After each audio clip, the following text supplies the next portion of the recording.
With the season of love dawning upon us, and Valentine's Day coming right around the corner, I would like to remind everyone to stay indoors this year due to the prevalent infection still looming around the world.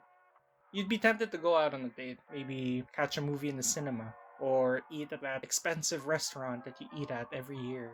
Or maybe even drive up to Lover's Lane and watch the stars as they shimmer in the night sky. But I would just recommend maybe catching something on Netflix, or trying out that new recipe you and your spouse have been looking at for the past week or so. Or even maybe watching our videos. I mean, you do you, but it'd be nice.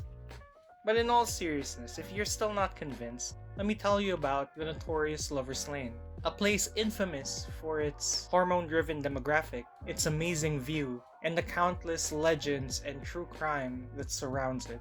No matter where you are in the world, you've probably heard of one being near your area, maybe at your local university, maybe in the outskirts of your town, maybe you've even been there. Either way, you've probably heard of it. But let me tell you why it may not be a good idea to go there this year. But before that, I would like to remind you to like and subscribe as we talk about a lot of spoofs, tunes, and memes on our channel every once in a while. And with that being said, roll the intro.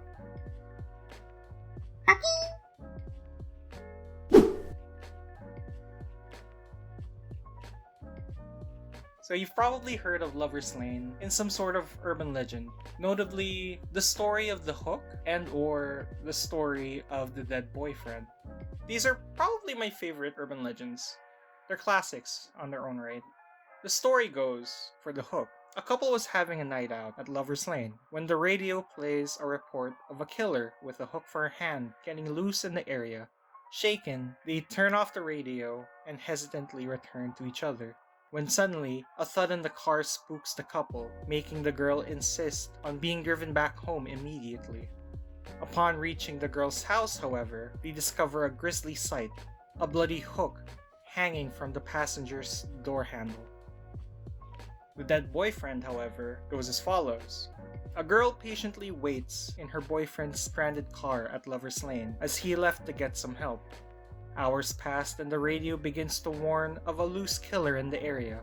She turns it off, only to be greeted by a light tapping from the roof of the car. Before she can investigate, however, a local sheriff knocks on the door, asking her to step out of the vehicle and not look back. She follows, but decides to take a peek anyway. She screamed as she saw her dead boyfriend hanging above the car, feet barely grazing the roof as his corpse sways with the wind. You've probably heard a variation of this story one way or another. You've probably even heard that it happened somewhere near your area, or maybe you heard it from a friend of a friend. But one thing's for certain, these stories tend to echo the same type of narrative. A couple of teenagers go out on a date at Lover's Lane, and they eventually meet a very grisly end one way or another. The common denominator here tends to be a couple and the location. But why is it so specifically Lover's Lane? Let's backtrack a bit to understand the culture of Lover's Lane, specifically with the teenage demographic. The term teenager was coined in the 40s and 50s to describe 15 to 19-year-old youths who were beginning to enter the workforce of society. Now, back in the day, it was seen as a marketing tactic, much like how in modern day we use millennial and Gen Z as a term to describe the youth of today that can be targeted with ads, products, and all sorts of shady corporate stuff that is probably meant for another video. But eventually the term teenager evolved into what we know now as a group of rebellious, hormone-driven youth. You probably know one, you probably are one, or you're about to become one. But the term teenager, believe it or not, is actually a fairly new concept. And in its early years, it was more of a cultural phenomena. Teenagers wanted to be removed from being seen as an adult, but at the same time, they wanted to be seen as more than a child. Thus, the culture of the teenager was born. A perfect example of how it was seen in the early stages of its conception is the movie Grease, a 1971 musical by Jim Jacobs, later adapted into a 1978 film with John Travolta, which showcases the 1950s trend when it came to this demographic, portraying the different subcultures of this working class youth. But why is this important? The term Lover's Lane was coined for locations where people, specifically these teenagers, gather to engage in some, let's just say, romantic escapades. The area tends to be a secluded location, showcasing a grand view of the locale and/or sky, chosen by couples for its romantic and, more importantly, private nature. Couples would normally drive up to Lover's Lane in the middle of the night to enjoy each other's company, with the assurance that nobody else would bother them. But why did it get so infamous? The key term in what I just described here is privacy. Going back to the urban legends, we see couples who are probably trying to do what most teenagers do in Lover's Lane. But the privacy of the situation leads them into some sort of dangerous situation where an unsuspecting outside force gets lured in by the same reasons they were. The remote nature of Lover's Lane.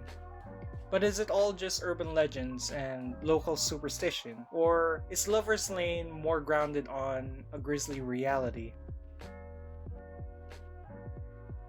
The possible origins of the hook, specifically, could be traced back to the Texarkana Moonlight Murders, a series of unsolved murders and violent crimes that took place between February and May of 1946, around the time the teenager trend boomed.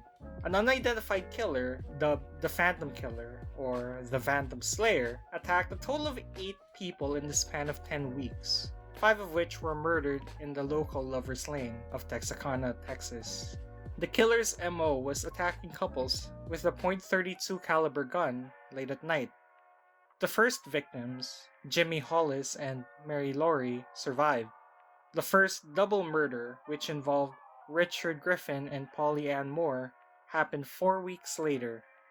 The second double homicide, Paul Martin and Betty Jo Booker, occurred exactly 3 weeks after the first murders. And finally, 3 weeks later, Virgil Starks was killed and his wife, Katie, was severely wounded. Not long after these, the urban legends from earlier were suspected to have been conceived, with the hook being estimated to have been created in the mid-50s, right after these tragic events, and the dead boyfriend story being created in the 70s. These seem to have cemented Lover's Lane to be a notorious hotspot for violent crimes and murders. However, these weren't just isolated in Texarkana's Lover's Lane, as more reports of crimes in local Lover's Lanes all over the world had been reported in the decades to follow, most famous of which were some of the victims of the notorious Zodiac Killer in Northern Carolina. Due to the secluded and romantic nature of the Lover's Lane locations, it's quite easy to see why teenage couples would flock to the area. With that in mind, it's also a no-brainer as to see why malicious individuals would also see it as a possible hub for their crimes. In conclusion, with the pandemic still going rampant, it's generally advised not to step out during this Valentine's season. But if you must, it might be best to avoid the local Lover's Lane, lest you want to be part of your local folklore. Now, tell us in the comments below, what's your plans for Valentine's Day? Do you have anyone to spend it with? Or are you just celebrating it alone? No judgment here, I'm just generally curious. Either way, just don't go to Lover's Lane. You've been warned.